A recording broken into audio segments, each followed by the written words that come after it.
How's it going, everyone? Now, if you've been watching this channel for a little bit, you know how I've been talking about Q1 of 2024 being one of the most insane quarters of game releases I've ever seen. And I've been following game releases month to month for well over a decade at this point, and most recently, I think people can look back to a 2022 and be like, yo, Q1 of 2022, that was a banger quarter. You had stuff like Horizon Forbidden West, Elden Ring, Dying Light 2, Gran Turismo 7, just to name a few. That was a banger Q1. However, we moved to 2024, and this is absolutely insane. And I don't want to focus on the entirety of the quarter of 2024. We'll do that in a future video.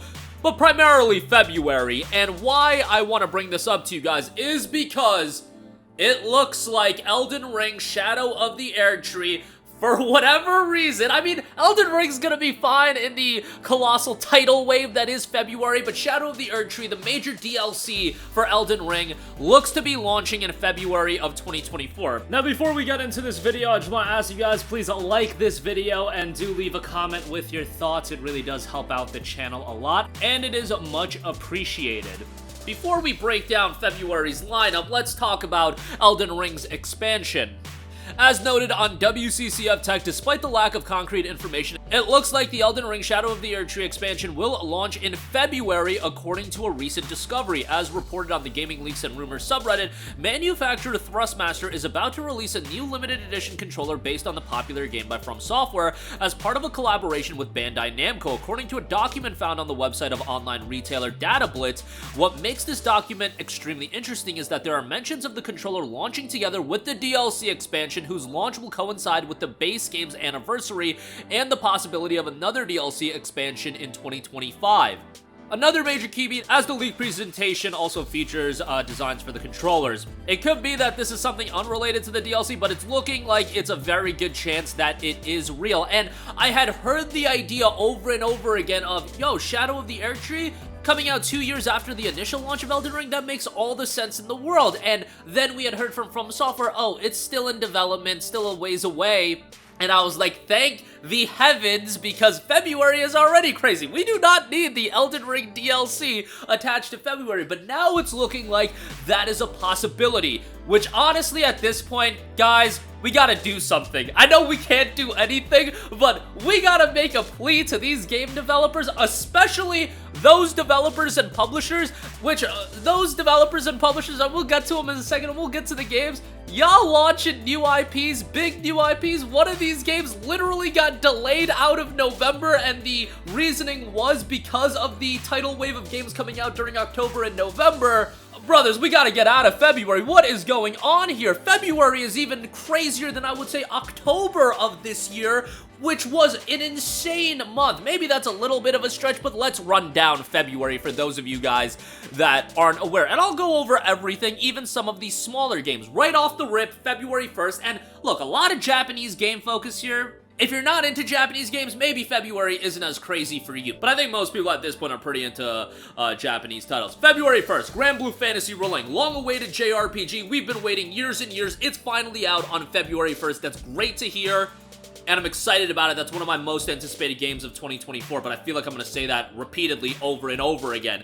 February 2nd, you have the release of Jujutsu Kaisen Cursed Clash. Look, that's not a big release, but Jujutsu Kaisen has a fan base. Finally getting a video game adaptation. Some people will be into that. Suicide Squad Kill the Justice League, February 2nd as well. Even though I'm not completely sold on the game, it's a Rocksteady title. It's of a major IP like Suicide Squad, and again, Rocksteady's been MIA for nearly 9 years at this point. That game's gonna have a lot of attention attached to it. Let's just hope it turns out well on February the 2nd. Another major release, to be frank, a gigantic release, Persona 3 Reload. If you're into JRPGs, Persona has been a franchise that has been exploding, and now you're talking about the game that really uplifted Persona to a lot of people. I know Persona kind of gets that Fallout 3 gimmick going on, where Fallout started with the third entry in Fallout 3. Persona sometimes is seen as starting with the third entry in Persona 3. You're remaking a PS2 classic. Reload is going to be a big title, and that's February 2nd. That's right off the bat in February. As you continue, February 6th, you got Atomic Hearts DLC. Look, that's nothing big for me. February 8th, Helldivers 2. I loved Helldivers 1, a major PlayStation 5 console exclusive early on in the year. Excited to see how that one turns out. Arrowhead Studios is super talented, and this is going to be one that I think if you got a couple friends to play with, it could be a fun time. kind of worried about that game, you know, in the midst with so many other big releases.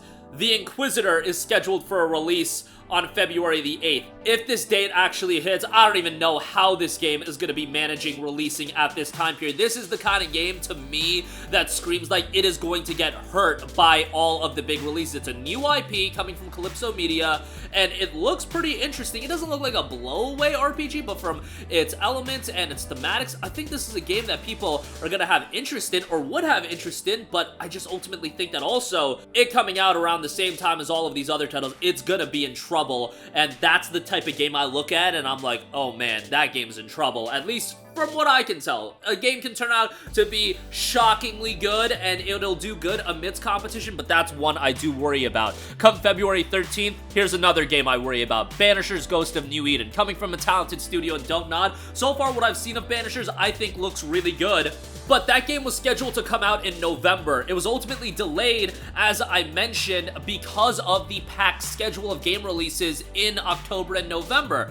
You delayed this game into arguably an even more packed period of game releases with everything else coming out, and I'm worried about Banishers Ghost of New Eden as well. It's a $70 game, a new IP. This is the type of game that gives me vibes of an Immortals of Aveum, of a Forspoken, where some games can get away with a $70 price tag. Spider-Man 2, no problem. It can be $70. Final Fantasy 16, no problem. It can be $70. The Banishers Ghost of New Eden, a Forspoken, and Immortals of Aveum. This time around on Banishers Ghost of New Eden, I think that's going to be a hard sell at $70. And I look at a game like Immortals of Aveum, there's a lot of aspects of that game I liked, but I feel like that $70 price tag just hurt that game so much. I kind of get that vibe from Banishers as well, and Immortals came out at a time that, yes, the game release schedule was heating up, but it's not like in February where Banishers is coming out right in the midst of everything major, so worried about that game as well. Come February 16th, you have the releases of Trails of Cold Steel 3 and 4 on PlayStation 5. Those aren't huge, but you guys know me, love me some Legend of Heroes, so I gotta give that a mention. February 16th also, here's another game that I would worry about this game any time of the year, but February 16th is supposed to be the scheduled release of Skull and Bones, a game that's been delayed to infinity and beyond, and now it's coming out in a period where, let's be honest, Ubisoft is in a little bit of a lull. They're not the most beloved publisher in the world, and they need all the help that they can get elevating a new IP. Skull and Bones, a new IP that's been delayed so many times. Maybe at this point, they're just thinking, we gotta get this game out the door. We were supposed to get this game out a year ago, 2 years ago, whatever the deal was.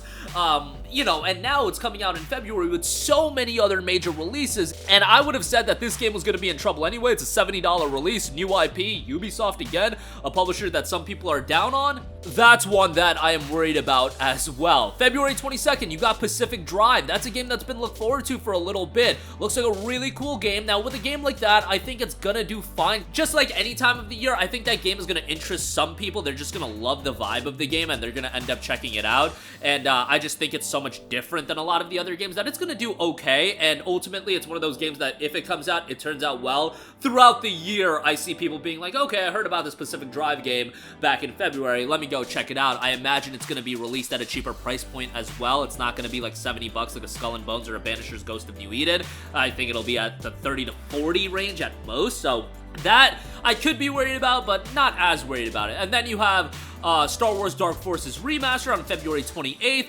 Brothers: A Tale of Two Sons remake, February 28th. That just got added recently. It'll be interesting to see what that's priced at. Initially, when Brothers came out, it wasn't priced super expensive, but, you know, that's something else to be on the lookout for. And obviously, February is concluding with, for a lot of people, their most anticipated game of the entirety of 2024. Final Fantasy VII Rebirth is ending the month on February 29th. So, if you're a JRPG fan, you're starting the month with Grand Blue Fantasy Relink and Persona 3 Reload. You're ending the month with Final Fantasy VII Rebirth. If you are into JRPGs, it's probably a wash for everything else that month. FF7 Rebirth, Grand Blue Fantasy Relink, Persona 3 Reload, you're good for the month. You're good for March as well, with games that are gonna be that lengthy. If you got a 9 to 5, if you got kids, oh my goodness, those games will keep you busy for a long time. And then, of course, that's not even including the games that are coming out at the tail end of January, like a Dragon Infinite Wealth, a Tekken 8, that, you know, most people, if they pick it up, are going to be playing into February. And then, if Elden Ring ultimately comes out in February as well, the Shadow of the Erdtree expansion, what the hell is this? You look at February of 2022, this Thus, February of 2022 and February of 2022 had Horizon Forbidden West, Elden Ring, and Dying Light 2. I would say February of 2024 is even crazier with all of the depth in the game release. Now, a title or two could get delayed, but you got Suicide Squad in there, which I would put at the level of a release like Dying Light 2. You got Final Fantasy VII Rebirth in there. I would put that at the level of a release like Elden Ring, and I would put Persona 3 Reload at the level, if you're into JRPGs, at the level of Horizon Forbidden West. And then you look at Grand Blue Fantasy Relink, Helldivers 2, Banishers, Skull and Bones, the potential Elden Ring DLC. It is just absolute insanity. This is going to be one of the craziest quarters in gaming history. I truly do believe that, because it doesn't lighten up in March when you've got Rise of Ronin and Dragon's Dogma 2 releasing on the same day. That, I think, is going to hurt both of those games' sale. I think some people are going to get Dragon's Dogma 2, power to that game as it's multi-platform. Rise of the Ronin, I could see getting impacted by Dragon's Dogma 2 coming out on the same day, but we'll talk about March at some other point. Man, what are people gonna do in February? And I foresee this being a talking point as we get into the new year and people really look at the calendar and then look at the end of January into February into March, because this is just a monster month in February and the quarter in general. Again, if you're not into Japanese games, a lot of the luster is gonna go away, especially, you know, even at the end of January with Like a Dragon Infinite Wealth. And then beginning of February, you've got Grand Blue Relink, you've got Persona 3 Reload. If you're not checking out either of those, yeah, lose a lot of luster. If you're watching our channel, chances are you're into Japanese games and you're excited for FF7 Rebirth, for example. But that'll do it for me. Let me know all of your guys' thoughts in the comments section down below. Sound off there. Thank you for watching. So excited for 2024. I think 2024 is going to be even better than 2023, and I thought 2023 was a hell of a year for gaming. But sound off with all of your thoughts down below. Thank you for watching, and goodbye. Hey guys, we hope you enjoyed the video, and if you did, make sure to hit the subscribe button, and if you're already subscribed, do us a favor and hit the bell icon. This way you'll be notified whenever we post a new video. That's the best way to keep up with all of our uploads, and we usually try to upload 2 videos a day. And with the bell icon hit, you'll be notified whenever we do upload a video. As always, thanks for watching.